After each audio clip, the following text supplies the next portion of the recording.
भारत ने उन खबरों को झूठा बताया है जिनमें दावा किया जा रहा है कि उसने अमेरिका के साथ जल्द ट्रेड डील करने से इनकार कर दिया है और एक बेहतर डील का इंतजार कर रहा है। भारतीय कॉमर्स मिनिस्टर पीयूष गोयल ने कहा कि ये खबर बेबुनियाद और गुमराह करने वाली है। उन्होंने कहा कि दोनों देशों के बीच अच्छी बातचीत चल रही है और जून में जब अमेरिकी trade representatives Jameson Greer Delhi आए थे तब दोनों की अच्छी बैठकें हुई थी और डील आगे बढ़ी है। पीयूष गोयल के मुताबिक दोनों देश एक ऐसी डील करना चाह रहे हैं जो बैलेंस्ड हो और जिससे दोनों देशों के लोगों को फायदा मिले।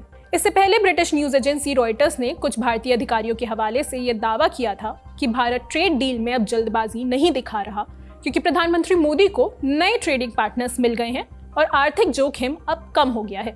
साथ ही उन्हें राजनीतिक फायदे भी मिल रहे हैं जिससे उनका भरोसा बढ़ रहा है। बकौल रॉयटर्स एक अधिकारी ने कहा कि अमेरिका ने भारत की प्रमुख मांगे अब तक नहीं मानी है, जैसे चीन और दूसरे कॉम्पिटिटर्स के मुकाबले कम टैरिफ लगाना या फिर डील के बाद कोई नया टैक्स न लागू करने का भरोसा देना। अधिकारी के मुताबिक इन्हीं कारणों से डील अब तक फाइनल नहीं हो पाई है।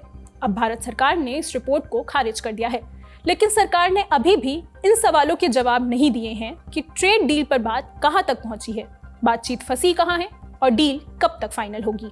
अगली खबर, थाईलैंड की राजधानी बैंकॉक के एक मशहूर पब में आग लग गई। इसमें 27 लोगों के मारे जाने की खबर है। वहीं 70 से ज्यादा लोग घायल बताए जा रहे हैं। घटना रविवार 12 जुलाई को देर रात हुई जब लोग रॉन्ग बियर्ड नालात फ्राउ नाम के एक पब में नाच गाने में मशगूल थे। तभी पब के अंदर स्टेज के पास अचानक से आग भड़क गई। इसके बाद लोगों के बीच अफरा तफरी मच गई। लोग गेट खिड़कियां तोड़कर जान बचाने की कोशिश करने लगे। सोशल मीडिया पर इसका एक वीडियो भी वायरल हो रहा है जिसमें आग की तेज लपटों के बीच लोग चीखते चिल्लाते हुए भाग रहे हैं। थाईलैंड के प्रधानमंत्री अनुतिन चरणविराकुल के मुताबिक इनमें से कई लोग भागकर बिल्डिंग के पिछले हिस्से में बने बाथरूम में चले गए, लेकिन वहां पर कोई फायर एग्जिट नहीं था। इसी वजह से लोग वहां फंस गए और उनमें से अधिकतर लोगों की मौत हो गई। फिलहाल आग लगने का स्पष्ट कारण नहीं सामने आया है। अंदेशा है कि एसी में शॉर्ट सर्किट की वजह से आग लगी होगी। पुलिस जांच में जुटी है और देखा जा रहा है कि कहीं ये लापरवाही का नतीजा नहीं था। पब में फायर एग्जिट पर्याप्त क्यों नहीं थे, इसकी भी जांच हो रही है। अगली खबर, 12 जुलाई को अमेरिका, यूके और जापान समेत 14 देशों ने साउथ चाइना सी पर संयुक्त बयान जारी किया।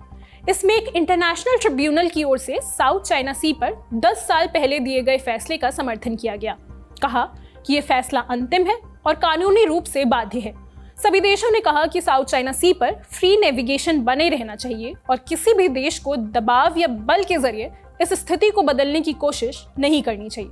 असल में 12 जुलाई 2016 को United Nations convention on the law of sea के तहत बनाए गए एक परमानेंट कोर्ट ऑफ आर्बिट्रेशन ने साउथ चाइना सी पर चीन के खिलाफ फैसला सुनाया था। ट्रिब्यूनल ने इसके अधिकतर हिस्सों पर चीन के दावे को नहीं माना था।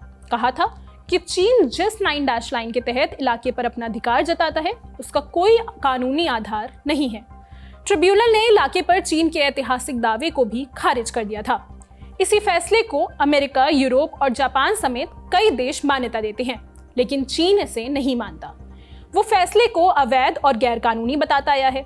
चीन ने कहा है कि ट्रिब्यूनल को इस मामले की सुनवाई करने का कोई अधिकार ही नहीं था। ऐसे में रविवार 12 जुलाई को फैसले के 10 साल पूरे होने पर जब 14 देश ने इसके समर्थन में बयान जारी किया तो चीन ने इस पर तीखा विरोध जताया। चीनी विदेश मंत्रालय ने बयान को खारिज करते हुए एक बार फिर से साउथ चाइना सी पर अपना दावा किया। कहा कि ऐतिहासिक रूप से यहाँ के कई आइलैंड्स और उनके आसपास के समुद्री क्षेत्र पर उसी का अधिकार है।